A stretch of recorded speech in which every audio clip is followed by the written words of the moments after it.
Admiral Thea Blackwood stood at the observation deck of the UNSS Horizon, her weathered hands clasped behind her back as she watched the void between galaxies.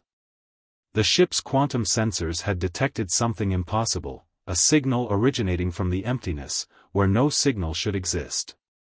"Admiral," Commander Raj Patel's voice cut through her contemplation. "The analysis is complete. You'll want to see this." The holographic display materialized before them, showing a structure that defied conventional physics.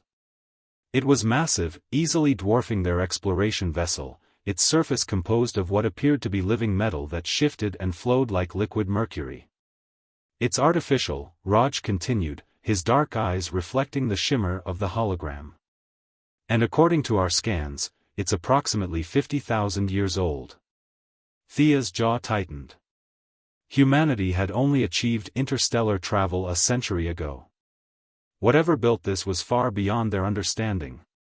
"Life signs?" "None that we can detect, but—" Raj hesitated, adjusting his uniform. "There's something else. The structure is singing." The bridge crew fell silent as Raj activated the audio feed. A haunting melody filled the command center, its frequencies shifting in patterns that seemed almost mathematical in their precision.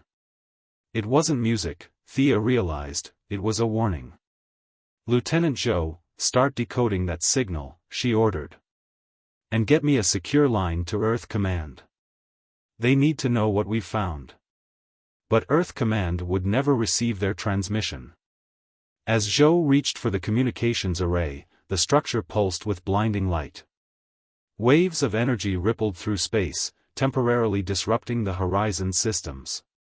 When the screens came back online, they revealed a sight that made Thea's blood run cold. The structure had transformed, unfurling like a metallic flower to reveal a core of pure darkness. From this void emerged vessels of impossible geometry, their surfaces covered in symbols that hurt the human eye to observe. "Battle stations," Thea commanded, her voice steady despite the fear gripping her chest. "All hands prepare for." The alien ships moved faster than anything they'd ever encountered, surrounding the horizon in seconds. Their weapons, if they could be called that, fired beams of pure probability, altering the very fabric of reality around them. "Shields at 40% and falling," Raj reported. "Our weapons can't lock onto them, it's like they exist in multiple states simultaneously." Thea watched as reality itself seemed to bend around the alien vessels.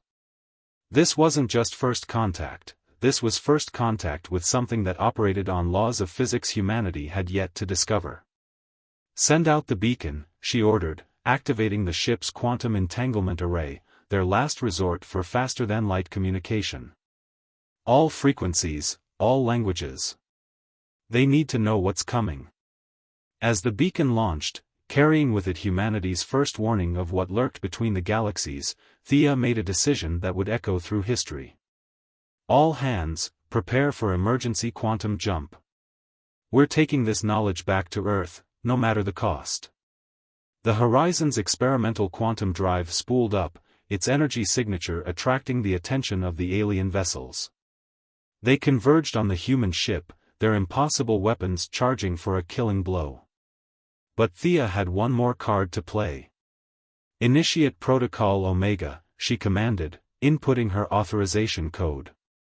The ship's AI confirmed the order, and suddenly every piece of data they'd gathered, every scan and recording, was encrypted and transmitted through quantum channels to secure facilities across human space. The alien vessels fired as one, their probability beams warping the very structure of the Horizon. But they were too late, the quantum jump had begun. As spacetime twisted around them, Thea caught one last glimpse of the ancient structure, now fully awakened and pulsing with malevolent purpose. The Horizon vanished in a flash of quantum energy, leaving behind a mystery that would haunt humanity's dreams and drive their technological evolution for decades to come. The warning had been sent, the discovery made.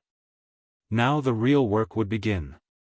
In the darkness between galaxies, the ancient structure continued its song, a melody that spoke of ends and beginnings, of threats beyond comprehension and choices that would reshape the very nature of existence. The first move in a game billions of years in the making had been played, and humanity had unwittingly taken its place on the cosmic board. The quantum jump had scattered the Horizon's crew across different sectors of human space, each carrying fragments of the terrifying discovery. Dr. Kira Nazarian found herself in a secret facility beneath the ice sheets of Europa, surrounded by the brightest minds humanity had to offer.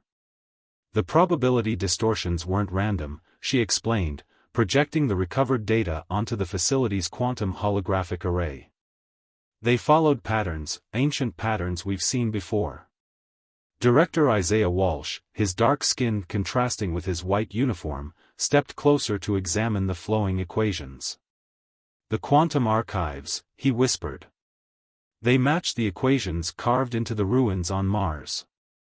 For centuries, humanity had dismissed the complex mathematical formulas found in the Martian ruins as abstract art or religious symbols.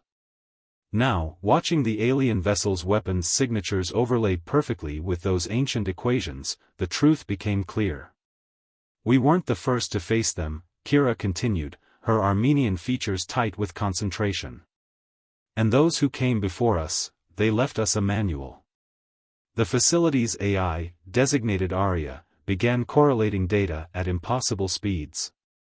Holographic displays flickered to life around the chamber, showing similar mathematical patterns found throughout human space, carved into asteroids, hidden in the atmospheric patterns of gas giants, encoded in the very structure of abandoned megastructures.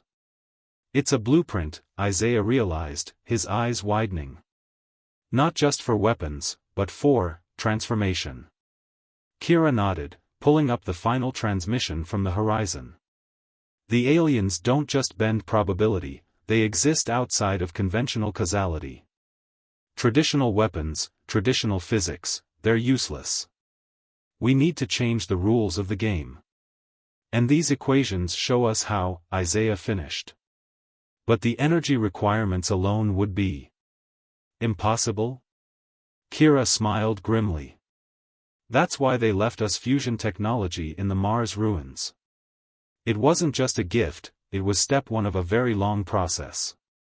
The chamber erupted in activity as scientists began correlating data, comparing the alien probability weapons with the mathematical prophecies left scattered across human space. Each discovery led to another, painting a picture of a galactic cycle spanning millions of years. Director, Aria's holographic avatar materialized, its expression unusually troubled. I've completed the deep analysis of the Martian equations. There's something else encoded within them, a message, written in pure mathematics. The message appeared before them, its translation sending chills through the assembled scientists. To those who follow, we gift you the seeds of ascension. When the probability weavers return, as they have for eons, you must be ready. The path we outline is not one of victory through destruction, but of transformation through understanding. They cannot be defeated, they must be transcended. How long? Isaiah asked, already dreading the answer. Aria's calculations flashed across the screens. Based on the energy signatures detected by the Horizon and the activation patterns of the ancient structure, 3 months before they reach populated space. Kira's hands flew across the holographic interface, combining fragments of equations into a coherent whole. Then we have 3 months to complete a process that took our predecessors millennia to prepare for. Impossible, someone whispered. No, Isaiah countered, his voice firm. This is exactly what those who came before predicted. Why else leave us breadcrumbs that could only be fully understood at the moment of crisis? They weren't just giving us equations, they were teaching us how to think beyond conventional limits. The facility's quantum processors hummed as they began processing the combined mathematical heritage of multiple civilizations. On screens throughout the chamber, impossible geometries began to take shape, designs for devices that could manipulate the fabric of reality itself. Begin protocol ascension, Isaiah commanded. All facilities, all resources. We're about to attempt the greatest technological leap in human history. As the assembled scientists threw themselves into their work, Kira found herself staring at one particular equation, its elegance suggesting something both beautiful and terrifying. The aliens weren't coming to destroy humanity, they were coming to test them. And the test had already begun. Above them, through kilometers of European ice, Jupiter hung in the black sky like a watchful eye. Somewhere out there, in the darkness between galaxies, ancient machinery continued its inexorable purpose, counting down to a confrontation that would either end humanity or transform it into something entirely new. The race against probability itself had begun. High Admiral Zara Vega stood before the gathered representatives of 17 spacefaring civilizations in the emergency conference chamber of Ganymede Station. The holographic displays showed the approaching probability distortions, now visible even to conventional sensors. The probability weavers aren't just coming for humanity, she declared, her cybernetic eye scanning the assembled delegates. They're coming for all of us. And we've found proof that they've done this before. Ambassador Thrix of the Meridian Collective raised their crystalline appendages, refracting light across the chamber. Our deep space arrays have detected similar anomalies. 3 of our outer colonies have gone dark. The archivists speak of this in our oldest records, added Elder Nyota of the Stellar Concordat, her bioluminescent patterns pulsing with anxiety. We dismissed them as myths. A force that exists in multiple probability states. Zara activated the central display, showing the decoded Martian equations. These weren't left by the civilization that built the Mars ruins. They were left by the survivors of the last cycle, multiple species working together, preserving their knowledge for whoever came next. The quantum processors embedded throughout Ganymede Station hummed as they processed data from a dozen alien scientific traditions. Each species had fragments, pieces of a puzzle billions of years in the making. The Meridian's crystal-based computing, Zara continued. The Concordat's bioengineering. The Veil Nebula Collective's dark matter manipulation. None of these technologies developed naturally. They were breadcrumbs, left by those who came before. First speaker Thorn of the Veil Nebula Collective rippled their energy form in agreement. Our philosophers have long questioned the statistical improbability of our technological progression. Too directed. Too purposeful. Dr. Kira Nazarian's hologram materialized in the chamber, her work on Europa too critical to leave. We've completed the integration of the combined mathematical heritage. What we've found. She paused, collecting herself. The probability weavers aren't destroyers. They're gardeners. The chamber erupted in multilingual chaos as representatives processed the implications. Zara raised her hand for silence, her cybernetic implants interfacing with the station systems to project the complete mathematical model. Every few million years, they emerge to test the species that have evolved in their absence. Those who can comprehend and adapt to their nature are transformed. Those who can't are pruned, Thrix finished, their crystalline form dimming. Like weeds in a cosmic garden. But this time is different, Kira's hologram insisted. No previous cycle had this many spacefaring civilizations.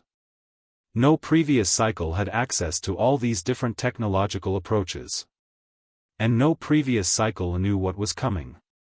Elder Nyota's bioluminescence shifted to decisive patterns. The Stellar Concordat pledges its bioengineering resources to this alliance. Our organic quantum computers are at your disposal. One by one, the representatives made similar declarations. Crystal computing, dark matter manipulation, probability mathematics, technologies that had evolved separately but were always meant to come together. 2 months, Zara announced, her voice carrying the weight of multiple civilizations' hopes. That's how long we have until they reach the outer colonies. Every scientist, every computer, every resource we have goes into completing the transformation protocol. The representatives filed out, rushing to mobilize their civilizations for the greatest cooperative effort in galactic history. Zara remained in the chamber, studying the mathematical model that showed their chances of success. "The probability calculations are complete," her AI assistant whispered in her neural link. "Even with every species working together, our chances are."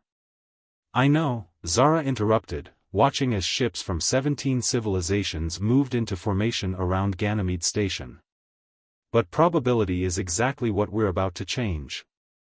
In the void between galaxies, the probability weavers continued their approach, their very existence warping spacetime around them.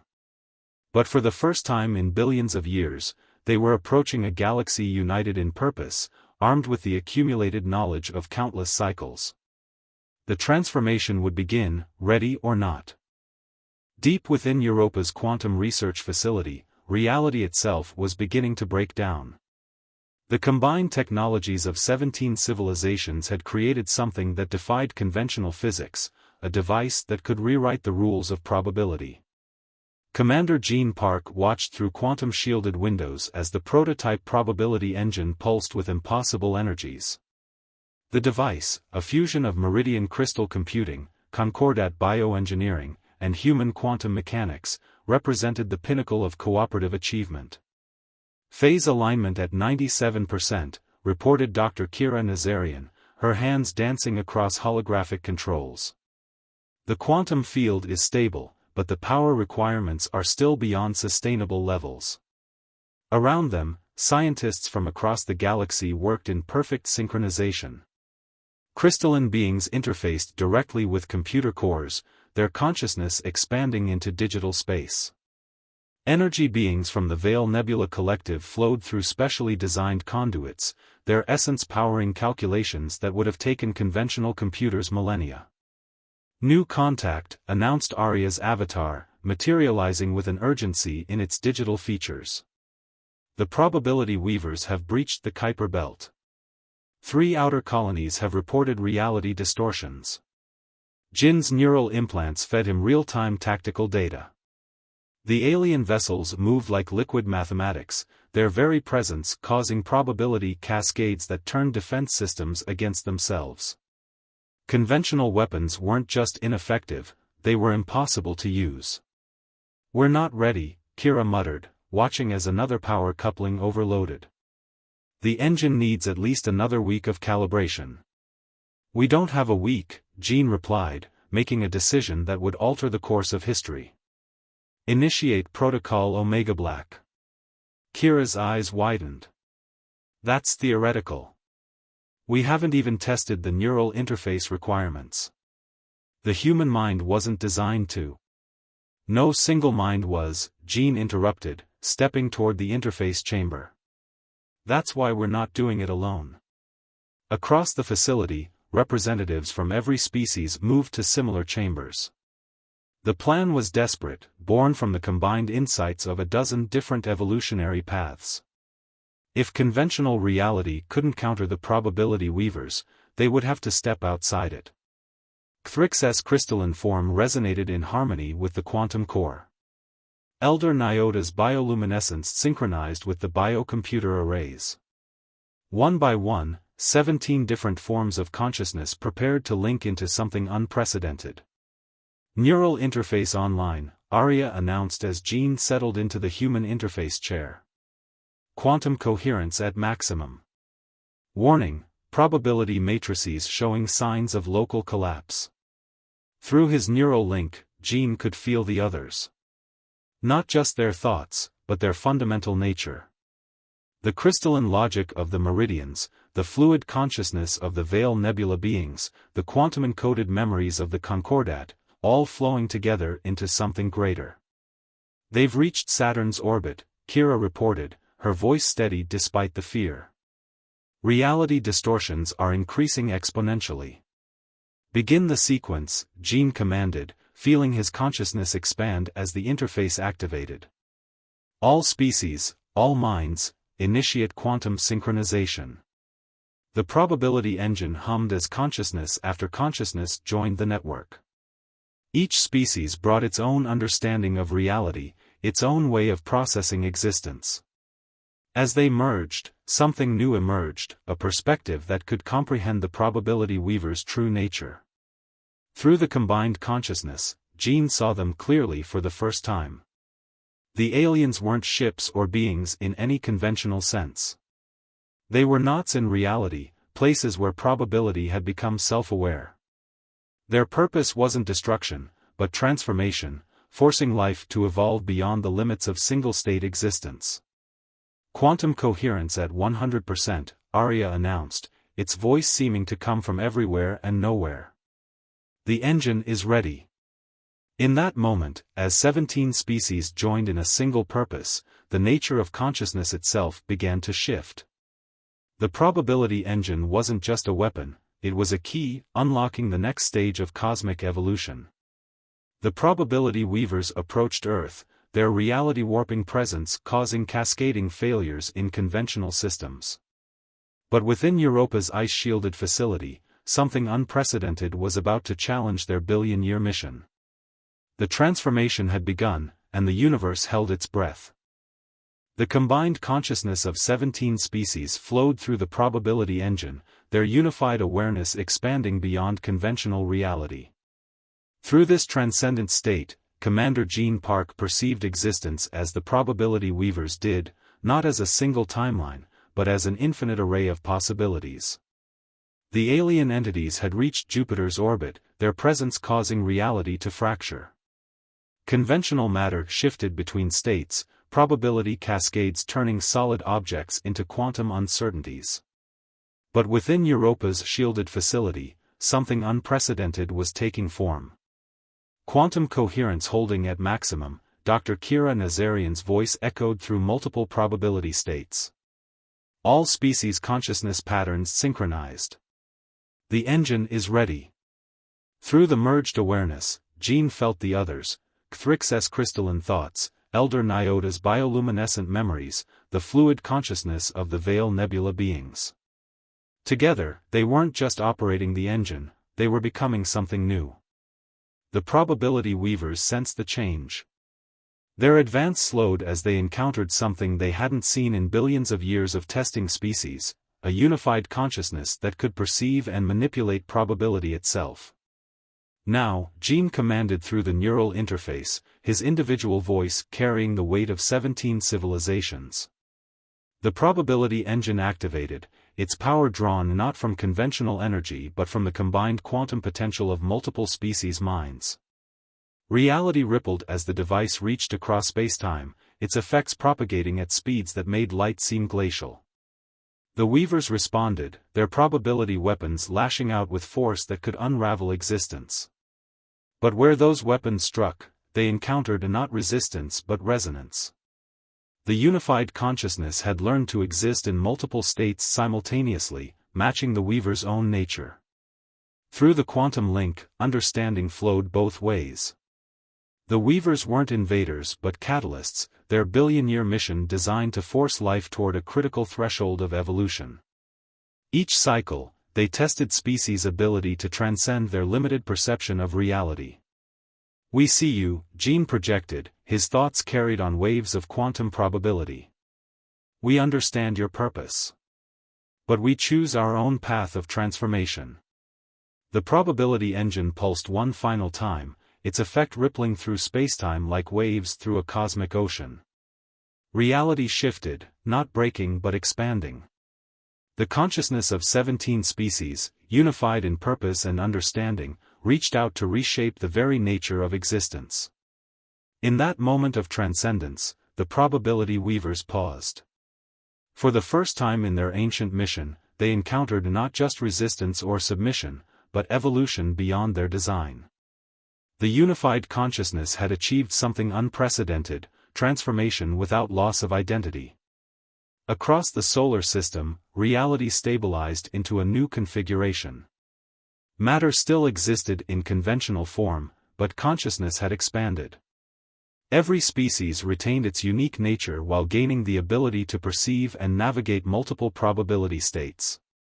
"It's done," Kira announced as the quantum interfaces powered down.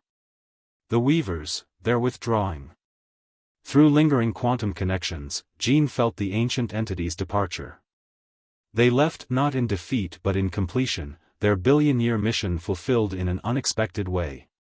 Humanity and its allies hadn't just survived the test, they had transcended its parameters. In the aftermath, as 17 species began to explore their new capabilities, the true magnitude of their achievement became clear. They had not just changed themselves but had altered the fundamental relationship between consciousness and reality. The age of single-state existence was over. The probability weavers vanished into the void between galaxies, leaving behind a civilization transformed. In the quantum-enhanced consciousness of every species, their final message resonated: the garden has blossomed in ways we never predicted. The next stage of cosmic evolution begins. Admiral Zara Vega, watching from Ganymede Station as reality settled into its new configuration, smiled at the sight of ships from 17 civilizations moving in perfect quantum synchronization. "We didn't just survive," she transmitted to the unified fleet. "We became something new. Together." In the depths of Europa's facility, Jean disconnected from the interface, carrying within him the echoes of multiple species' consciousness. The probability engine powered down, its purpose fulfilled. They had faced the ultimate test of civilization and emerged not just victorious, but transformed. The universe stretched before them, filled with infinite possibilities, waiting to be explored by minds that could finally perceive its true nature. The next chapter in the story of consciousness had begun, written not by ancient guardians but by those who had chosen to evolve together. Humanity had not just saved itself, it had helped forge a new kind of civilization, one that would reshape the very fabric of existence. The stars beckoned, and 17 species, bound by shared transcendence, prepared to answer their call.